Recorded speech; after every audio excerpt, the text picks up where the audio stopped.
Bienvenidos y bienvenidas a Cultivando Futuro.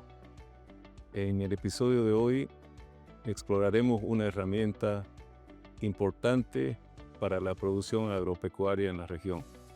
Soy Hermes Justiniano, su anfitrión, y quiero compartirles hoy dos elementos muy importantes para la producción: escarabajos coprófagos y abejas polinizadoras.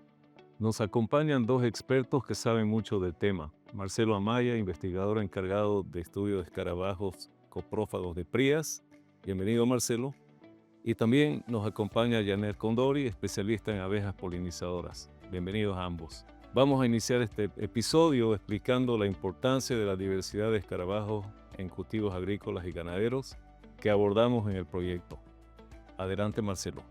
Un gusto estar aquí y hablar un poquito sobre la importancia de los escarabajos en ambientes agrícolas y ganaderos, ¿no? Los escarabajos son un grupo de insectos muy importantes para la agropecuaria regenerativa, ya que estos insectos descomponen el excremento de los vertebrados, en este caso de las vacas, manteniendo limpios los potreros y evitando la proliferación de parásitos, ¿no? Esto, al enterrar el excremento, rompe el ciclo biológico de los parásitos. Y con esta acción también lo que hacen es descompactar el suelo y reincorporar los nutrientes al mismo, ¿no? Permitiendo mayor nutrientes para las plantas. Así también estos escarabajos realizan galerías, túneles en el suelo, el cual sirve para que el agua infiltre y se mantenga el suelo con mayor humedad por mucho más tiempo, claro. ¿Cuántos tipos de escarabajos hay? En los monitoreos que estamos realizando en las diferentes propiedades, el año pasado registramos alrededor de 70 especies. Actualmente estamos en un proceso de monitoreo de segundo año, en el cual aún no tenemos resultados finales, ¿no? Pero sí hemos observado que hubo un aumento en la riqueza y abundancia de escarabajos en algunos predios que han cumplido los requerimientos del proyecto PRIAS. Y entiendo que estos escarabajos coprófagos significa que viven en la bosta del ganado y se procrean ahí. Se dividen como en tres grandes grupos. ¿Podría explicarnos un poco de Claro eso? que sí. Bueno, el término coprófago, se llaman escarabajos coprófagos porque comen el excremento de los vertebrados, ¿no? Y estos insectos tienen tres formas de aprovechar el recurso. Como es un recurso que no es abundante en ambientes naturales, ellos adoptaron tres formas de aprovecharlo, que son los que se denominan los cavadores, que es cuando el escarabajo llega al excremento y hace un túnel justo debajo del excremento, llegando a enterrar el excremento a diferentes profundidades, ¿no? Hay reportes de escarabajos que lo entierran más o menos a los 60 centímetros, ¿no? Ese es un grupo. Un segundo grupo que se llaman los moradores, que son los que llegan al excremento y en el excremento mismo realizan sus nidos. Ellos no cavan, no realizan túneles y no hacen rodar pedacitos de excremento, ¿no? Y el tercer grupo corresponde a los escarabajos rodadores, que son los que llegan al excremento, hacen una bolita pequeña con el mismo y la hacen rodar a una cierta distancia. Estas son estrategias que ellos adoptaron precisamente para evitar la competencia y quedarse sin alimento. Esos escarabajos rodadores, ¿a qué distancia llevan esas bolitas de bosta? Porque se nota que les cuesta moverlas de un lado al otro, pero al final ellos han descubierto un lugar mágico donde quieren enterrarlo. ¿Así es? Dependiendo de la especie, pueden rodar hasta 1 metro, algunas especies ruedan un poco más y encuentran un lugar adecuado en el cual entierran la bolita. Llega a una determinada distancia en la que entierran y en ese trayecto encuentran también pareja, ¿no? Que es una forma también de reproducción, ¿no? Por lo general el macho es el que rueda la bolita y la hembra va encima, ¿no? La lleva a pasear. ¿Cómo es que estos escarabajos limitan la proliferación de las plagas del ganado? Precisamente el excremento que no es enterrado sirve de alimento también para las plagas, ¿no? Que llegan al excremento, en él depositan sus huevos, sus larvas, y de ahí nacen nuevos parásitos. Lo que hace el escarabajo cuando las propiedades no usan muchos insecticidas, ivermectinas, hay una gran cantidad de escarabajos los cuales van al excremento y desintegran todo el excremento y no da lugar a que los parásitos proliferen, ¿no? Se entierran tanto los huevos, las larvas y rompen completamente el ciclo de vida de los parásitos. ¿Qué son las prácticas de ganaderos especialmente que perturban la vida de los escarabajos, la abundancia, la función ecosistémica de los escarabajos? Actualmente el principal problema que se tiene es el uso de antiparasitarios, ¿no? Porque cuando se aplica antiparasitarios, especialmente ivermectina, el fármaco queda activo en el excremento. Cuando la vaca defeca también el excremento contaminado con ivermectina, del cual se alimentan los escarabajos, lo que les provoca una parálisis y al final ellos mueren, no pueden reproducirse y prácticamente mueren, ¿no? Eso es lo que está matando grandes poblaciones y hace que la cantidad de especies también disminuya. ¿Y esta ivermectina es la misma que tomábamos durante la pandemia? Exactamente, es la misma, es la misma. Sí. Y no solo mata escarabajos, ¿no? Mata toda la la fauna benéfica del suelo. Recordemos que en el suelo viven bacterias, hongos, que son benéficos para incorporar también los nutrientes al suelo, ¿no? Y con esta ivermectina mata todo organismo vivo que está en el suelo. Así que si conservamos los escarabajos, también conservamos los otros organismos importantes, ¿no? Podemos tomarla como una especie paraguas. Es muy importante conocer el efecto nefasto que tiene la ivermectina sobre los escarabajos coprófagos. Y así la gente puede tomar conciencia y limitar su uso. ¿Será que ya se conocen algunos otros antiparasitarios más naturales que no sean perjudiciales para estos organismos? Actualmente se están haciendo pruebas con plantas nativas y se está haciendo pruebas piloto, ¿no? Para ver la eficiencia que tienen estos antiparasitarios y poder aplicarlos en un futuro, ¿no? Así también es importante, tal vez de parte del productor, evitar el uso de estos antiparasitarios en todo el hato del ganado, ¿no? Sino más que todo aplicarlo en el animal que tenga mayor carga parasitaria o que realmente lo requiera. ¿Cuántas especies han sido encontradas de estos escarabajos coprófagos en las estancias ganaderas? El 2024 hemos registrado alrededor de 70 especies. 60 especies. 70 especies. Sí. Qué bien. Marcelo, ¿querría mostrarnos algún ejemplar? Entiendo que ha traído ejemplares vivos y que los podemos ver. Claro, precisamente los traje para que podamos conocerlos mejor y ver la importancia que tienen estos pequeños escarabajos en los ambientes productivos. Precisamente estos son los escarabajos coprófagos. Esta es una especie muy importante en los ambientes agrícolas, ganaderos, porque son los principales responsables de la descomposición del excremento del ganado. Estos escarabajos, yo he llegado a cavar hasta 60 centímetros de profundidad sus galerías. Como podemos ver, el tamaño de estos escarabajos es alrededor de 2 centímetros, lo cual es muy importante ya que pueden enterrar mayor cantidad de excremento y a mayor profundidad. Así también quiero recalcar la importancia que tiene este escarabajo, ya que es una especie nativa, que es propia de estos ambientes, a comparación de una especie que también la registramos, que es africana, que se llama Digitontophagus gazella, que fue introducida y que la tenemos ahí en imagen, ¿no? fue introducida precisamente para ayudar a descomponer el excremento del ganado. Pero por mala información y el poco conocimiento que se tenía, bueno, fue liberada, ¿no? Y aquí tenemos mejores recicladores del excremento y son nativos. ¿Podría Marcelo compartirnos sobre algún caso exitoso en propiedades donde se hubiera cuidado el no utilizar ivermectina?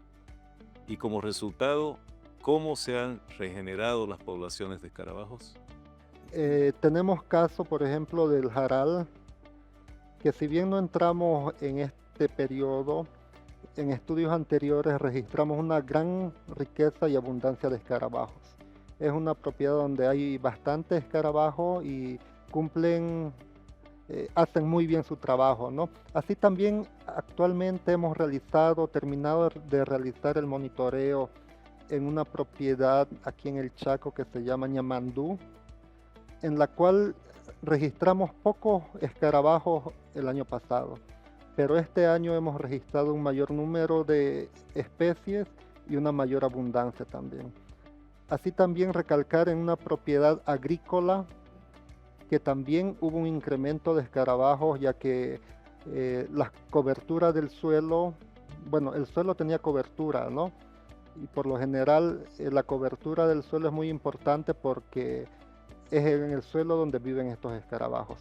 Ahora, si los suelos están limpios, digamos, expuestos al sol directo, esto mata y no les da lugar para que estos escarabajos y otros organismos de importancia puedan establecerse adecuadamente. Es decir, la compactación de los suelos desnudos, sin cobertura, no les permite cavar sus túneles. ¿O les cuesta mucho más? Les cuesta mucho y también no son las condiciones necesarias que ellos necesitan, ¿no? Porque hay mayor temperatura. Así que con suelos cubiertos, con materia, cultivos de cobertura, ellos pueden establecerse mejor.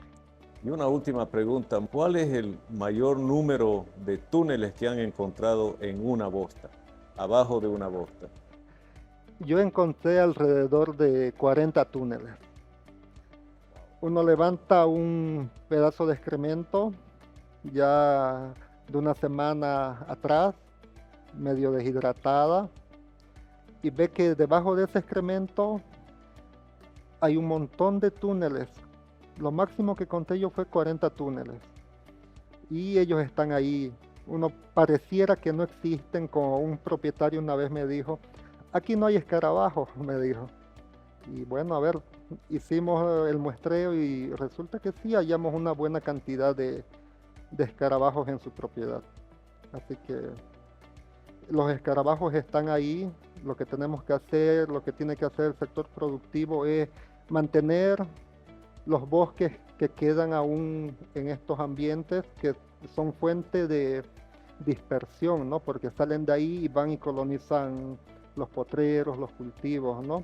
Evitar el uso de ivermectina lo más posible, usarlo solo en animales que realmente lo requieran y bueno, mantener siempre la cobertura del suelo, no dejarlo descubierto.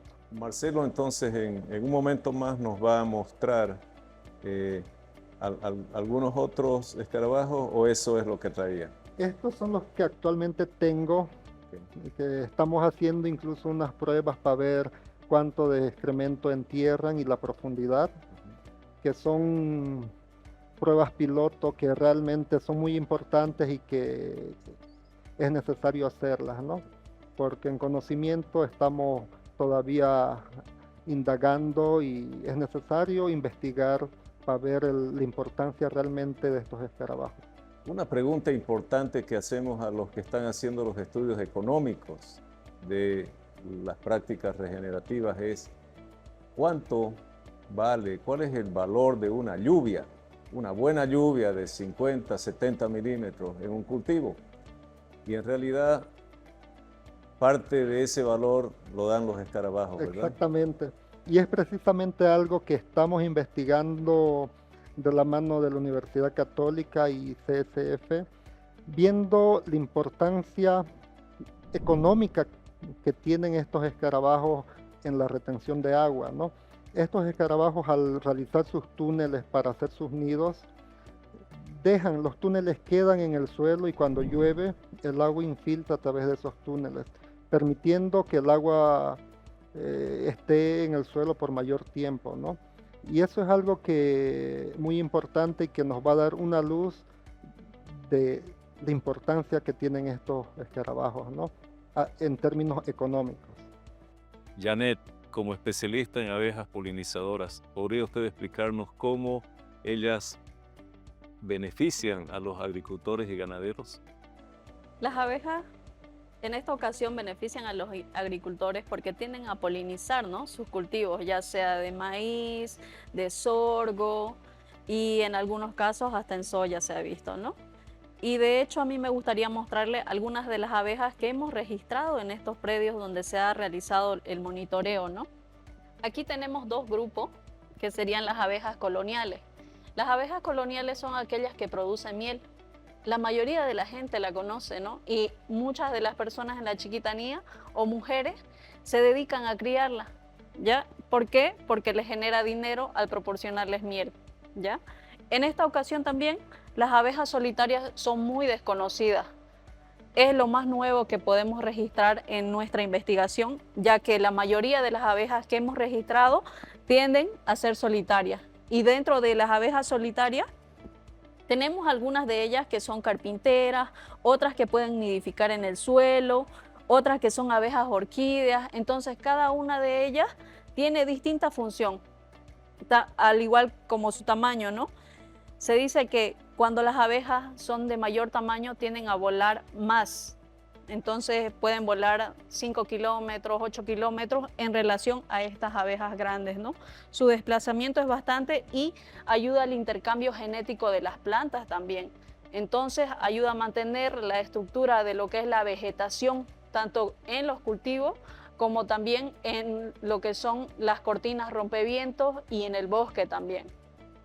Y bueno, eso sería en cuanto a las abejas que hemos registrado y su importancia, ¿no? Ellas también son polinizadoras, al igual que las abejas coloniales, pero hay que recalcar algo muy importante de estas abejas, que las abejas que nidifican en el suelo tienen la misma funcionalidad que un escarabajo coprófago, ¿ya? Porque ellas pueden cavar cierta profundidad en el suelo y lograr que el agua pueda filtrarse.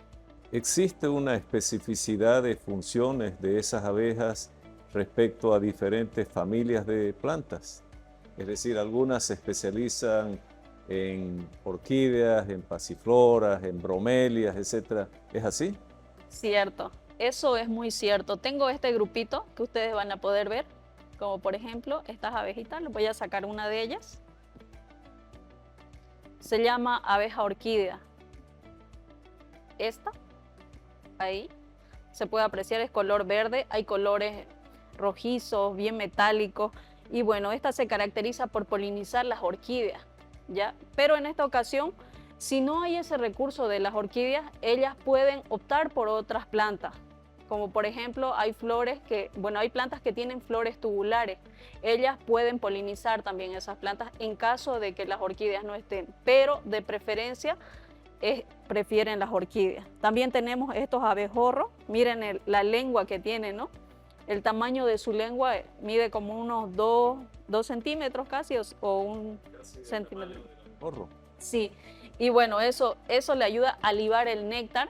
Y cuando ella quiere libar el néctar, el polen se adhiere a su cuerpo y es de esa forma que el polen puede ser transportado de una flor a otra, ¿no? Y asegurar la polinización, ya sea de las plantas silvestres o en alguna ocasión, si hay en una planta, en un jardín que tenga flores tubulares, también puede ser polinizada por esta abeja. Y se podría decir que la mayor parte de los árboles de un bosque, árboles y plantas de diferentes tamaños, son polinizadas por estas abejitas. Dentro de los polinizadores hay varios grupos, pero de los que sobresalen más son las abejas. ¿Ya? Están las abejas, luego están lo que son las mariposas y también existen los escarabajos, ¿no? Pero en esta ocasión hacemos énfasis a este grupo que en su mayoría son los que nos dan o nos proporcionan la seguridad alimentaria. Así que si no hay abejas, no hay bosques, no hay alimentos y estamos mal, ¿verdad? Su función es absolutamente importante en la naturaleza, pero también para los humanos. Sí, en cuestión de los humanos es importante para la salud porque muchas heridas pueden ser tratadas, ¿no? Con la miel de estas abejas que son coloniales y en algunos casos también las abejas que son solitarias en esta ocasión mayormente son utilizadas para polinizar ciertas plantas, ¿no? En el caso de que una planta, qué sé yo, esté extinta y dependa de una de estas abejas, entonces es muy importante que esta abeja esté, porque si esta abeja no está, esa planta puede llegar a extinguirse, ¿no?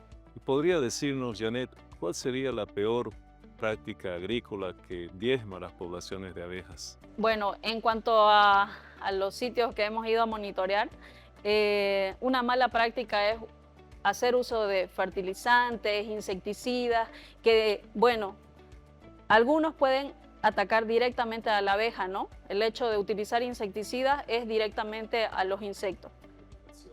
Exactamente. Si se fumiga, muchas de las abejas pueden llegar a morir al instante o por el hecho de que se haya dispersado el simple insecticida a ciertas distancias, la abeja también puede ser afectada y, bueno, en cuanto a su ciclo biológico, también puede ser afectado. Muchas de las abejas no van a llegar a nacer y en algunos casos la población va a reducir de las abejas.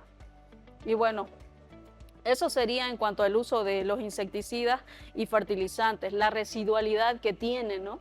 Es bastante grave la residualidad porque puede durar 3 meses y si dura 3 meses, imagínense, una abeja es vulnerable, entonces el ciclo biológico es alterado por completo. Y cuéntenos, Janet, ¿cómo captura usted estas abejas? Yo tengo 5 formas de colectar abejas, ¿ya? En esta ocasión utilizamos platos de color amarillo que son cebados con excremento humano, excremento humano, canela y agua con sal. Las abejas tienden a preferir de estos 3 el agua con sal, porque son sales minerales y ellas se alimentan de eso, ¿ya? También utilizamos trampas de olor. Las trampas de olor, ponemos una torundita en una botellita y en esa torundita nosotros ponemos eucaliptol y la abeja es atraída a largas distancias por este olor y se entra a nuestra trampa y es de esa forma que obtenemos. Otra opción es la red. No sé si usted ha visto Bob Esponja. Bob Esponja utiliza red para colectar medusas. Entonces, también utilizamos una red para colectar abejas que están en las flores y así conocer la biodiversidad que existe en estos predios agrícolas, ¿no? Ya sean ganaderos o que se encarguen de cultivar. Janet, ¿cuántas especies ha podido colectar ahí? De estas abejas que ya les he mostrado, hemos colectado alrededor de 49 especies. ¿Ya? Dentro de las 49, en su mayoría son solitarias. Y dentro de estas solitarias, la mayoría son aquellas que anidan en el suelo. Y díganos, Marcelo, ¿cómo se capturan los escarabajos? Yo tengo una forma muy interesante de capturar a los escarabajos. Las llamamos trampas de caída, las cuales consisten en un recipiente de aproximadamente 1 litro, la cual las enterramos al ras del suelo para que el escarabajo vaya caminando y caiga. Pero para que llegue a la trampa la cebamos y para este estudio hemos realizado el cebado con excremento de ganado, o sea, con caca de vaca. ¿Por qué? Porque queremos ver cuáles son los escarabajos que realmente están trabajando en descomponer el excremento del ganado, ¿no? Así que hacemos cebos de aproximadamente 500 gramos y las colgamos. Está ahí el vaso enterrado al ras del suelo y colgamos ahí medio kilo de excremento como atrayente. Así que el escarabajo llega y cae a la trampa. En su interior la trampa tiene agua con sal. Esto es para que el escarabajo no se escape y permanezca en la trampa. Después de 48 horas, de 2 días, volvemos y las recogemos. Una pregunta interesante. Todos estos escarabajos, abajo de sus cubiertas de alas, tienen estas alas plegables y de una ingeniería impresionante. Exactamente. El primer par de alas que podemos ver ahí en la imagen, que son de color azul, eso se llaman élitros. que es una característica de todos los escarabajos. Todos los escarabajos tienen élitros y les sirve de protección más que para volar, ¿no? El segundo par, que son las que están plegadas, las que se las llama a las membranosas, son las que se usa para volar. Son como unos origamis, ¿no? Sí, precisamente se las plegan y aletean, ¿no? Y cuando aterrizan, las guardan. Es una ingeniería increíble poder ver esto. Sí. ¿Por qué no nos habla un poco más de la importancia en cuanto a abundancia, los riesgos que están teniendo por diferentes factores como la deforestación y otros, y qué recomendaciones nos dan o dan a la audiencia para que no hayan impactos que sean demasiado drásticos hacia estas familias de insectos? En propiedades donde el uso de antiparasitarios, las malas prácticas agrícolas, llevan bastante tiempo, hablamos 30, 35 años, y donde no se mantuvo, no se tuvo cuidado con el cuidado del medio ambiente, más que todo las áreas boscosas, el impacto es mucho. Tenemos pocas especies, pocos individuos de cada especie, lo cual influye en el trabajo que realizan estos escarabajos, ¿no? Por ejemplo, hay propiedades que tienen una trayectoria de 10 años, que tienen vegetación aledaña, una buena proporción de bosque. Tenemos una gran cantidad de escarabajos y son muy abundantes, ¿no? Así también las propiedades ganaderas, donde han dejado de usar ivermectina hace 3 años, 4 años, tenemos unas poblaciones de escarabajos que se están recuperando. Tenemos más cantidad de especies y muchos más individuos, ¿no? En especial de las especies del género Dicotomius, que es un género muy importante en estas áreas, ya que son de gran tamaño y entierran gran cantidad de excremento. Así también realizan túneles más profundos. Así que en esas propiedades las poblaciones se están recuperando.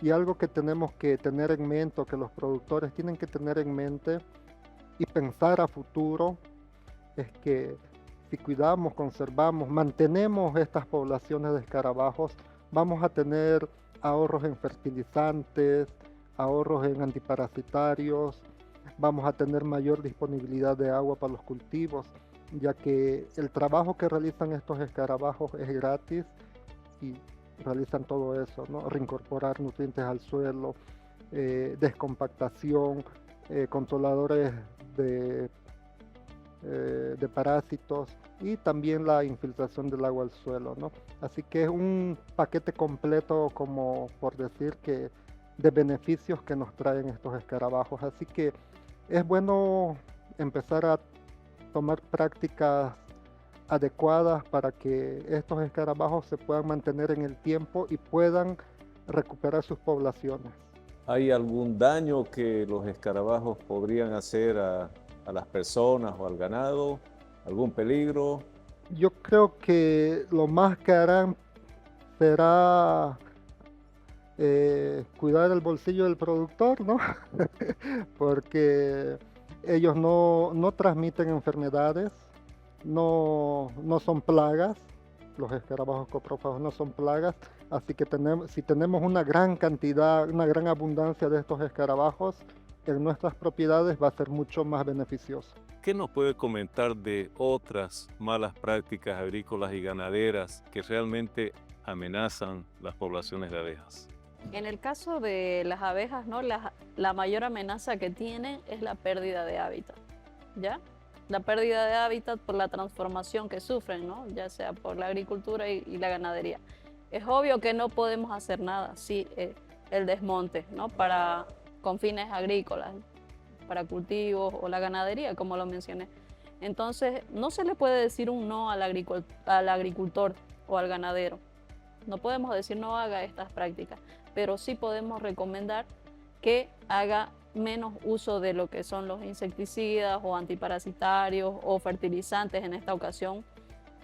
Y bueno, en el caso de las abejas, lo que se sugiere es que uno, el agricultor deje espacios abiertos, ¿no? De suelos descubiertos, porque como ya les había mencionado, la mayoría de las abejas que hemos registrado nidifican en el suelo.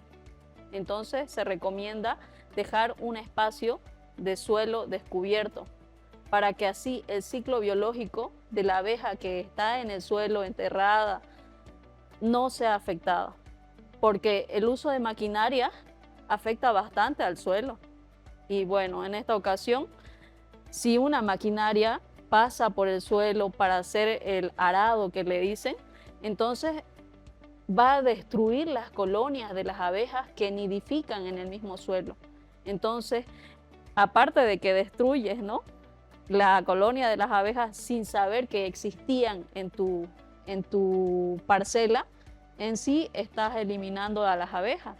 Pero ahora con este estudio lo que se quiere es que el agricultor conozca qué abejas están en su propiedad, ¿no?, ya sea en los cultivos o en los ambientes ganaderos. En la agricultura regenerativa se promueve mantener el suelo cubierto para conservar humedad y temperatura estable. ¿Cómo se implementa este principio en la práctica para crear estos microhábitats adecuados a los insectos? Se recomienda, por eso es que en su cultivo, no quiero decir que el agricultor deje un espacio abierto ahí en el cultivo, puede dejarlo aparte, o sea, no siempre tiene que estar ahí en el cultivo, pero si se puede también no estaría tan malo, porque el hecho de que si deja un espacio ahí en su mismo cultivo, ya sea de soya o de maíz, la abeja le queda más cerca para polinizar, ya sea el sorgo o el maíz, ¿no?, que va a estar presente. Pueden hacer sus túneles y sus nidos en los espacios entre surcos, ¿verdad? Lo pueden hacer. Pueden Sí. hacerlo. Y de hecho, tenemos una experiencia aquí con Marcelo también, en una propiedad llamada Tacuarí. Hemos registrado una colonia bastante grande que medía por lo menos unos 3 metros de ancho, o bueno, 3 metros de largo y 1,5 metros casi de ancho, ¿ya? Y lo que hemos visto es que las abejitas hacían huecos en el suelo. Y bueno, como nosotros somos biólogos, dijimos, aquí podemos hacer algo. Entonces lo que hicimos fue limpiar un poquito el suelo donde ellas habían nidificado para ver cuántos orificios habían en el suelo. Y en 25 centímetros que hemos limpiado, se ha registrado alrededor de 50 huequitos. Y un mínimo también de 30, ¿no? De 30 huequitos. Entonces, la población de estas abejas que hemos registrado puede ser bastante grande. Y esto se lo ha registrado en suelos descubiertos. No ha sido en suelos así con cobertura, ya sea que esté la soya ahí tapando el suelo. No, ha sido en suelos que prácticamente la soya no ha crecido. Estos pequeños túneles que hacían con esa densidad son los equivalentes a los alvéolos de las abejas apis para poner su miel en la cera. El hecho de registrarlas a estas abejas también hemos visto que son solitarias. Entonces, cuando hemos medido el diámetro del huequito y es alrededor de 5 milímetros de diámetro, ¿no?, del que tiene el huequito. Y la profundidad es de 12 centímetros, algunos pueden llegar hasta 15, ¿no? Entonces, eso es lo que estamos viendo, la importancia de estas abejas solitarias que nidifican en los suelos para estos sistemas agrícolas, ¿no?, regenerativos. Interesante. ¿Qué otro Y tal comentario? vez podría comentar algo ahí de lo que experimentamos con Janet. También pienso desde el punto de vista regenerativo, de recuperación de suelos, son muy importantes, ya que estaban en un área, como dice Janet, así donde no había nada, un área completamente compactada, pero estaban ahí ellos. Uno veía el suelo y era como una coladera. Y pienso que son muy importantes para recuperación de suelos, ¿no?, ya que ellas buscan esos lugares que están completamente compactados y empiezan a cavar. Y como dice Janet, en 25 centímetros, ¿cuánto? De 50 a 30 huequitos. 25 por 25. Sí. Me pongo a pensar, cuando cavamos encontrábamos polen, Y larvitas de la abeja. larvitas, Así que pienso que podría servir también como recuperación de suelos y reincorporación de nutrientes también, ¿no? Bueno, la infiltración de agua cuando llueva Claro. en esos túneles va a ser importante. Así seguro. que también podría ser un buen factor de recuperación de suelos y la Y, importancia de tenerlas ahí, y ¿no? bueno, algo que también a mí me gustaría mostrarle, el hecho de que les dije que registramos una mayor cantidad de abejas solitarias. Dentro de estas abejas solitarias habían aquellas que nidifican en el suelo y aquellas que nidifican en troncos. Es por eso que aquí les muestro, ¿no? Esta pequeña casita. Para mí es un hotel para las abejas. En cada uno de estos huecos que ustedes ven pueden entrar las abejas y es dependiendo del tamaño, ¿no? Si el hueco es grande, una abeja de mayor tamaño puede entrar, ya sea un mamuri o un abejorro, o también puede entrar otra abeja, como por ejemplo, ahorita se me ocurre una melitoma, ¿ya? Que también puede entrar a vivir en estos huequitos. Y bueno, en el caso de lo que son los sitios donde se están regenerando, podemos hacer uso de estas casas, ¿no? Que son artificiales, pero podemos ponerlas ahí ya sea en los bordes de las cortinas y ellas puedan nidificar y así les facilitamos, uno, su vida para que no pueda trabajar tanto y pueda hacer el esfuerzo, ¿no? Y bueno, también así aumentar la población de estas abejas que son solitarias y que pueden volar grandes distancias, ya sea 2 kilómetros, 3 kilómetros, eso va a depender del tamaño para que pueda polinizar. Entonces esto podemos ponerlos en, como les decía, en las cortinas, ya sea al principio, al final o 3 de estos en una cortina que mide por lo menos 1 kilómetro, hemos visto que miden, ¿no? Y bueno, esto sería una forma muy grata de ayudarle a las abejas y bueno, que ellas puedan también ser conservadas, ¿no? Cuando pensamos en tantos países que han perdido sus poblaciones de abejas, escarabajos y otros insectos útiles para sus cultivos, nos damos cuenta de lo mucho que debemos hacer para conservar este recurso natural de biodiversidad en lo que hacemos en la producción de alimentos.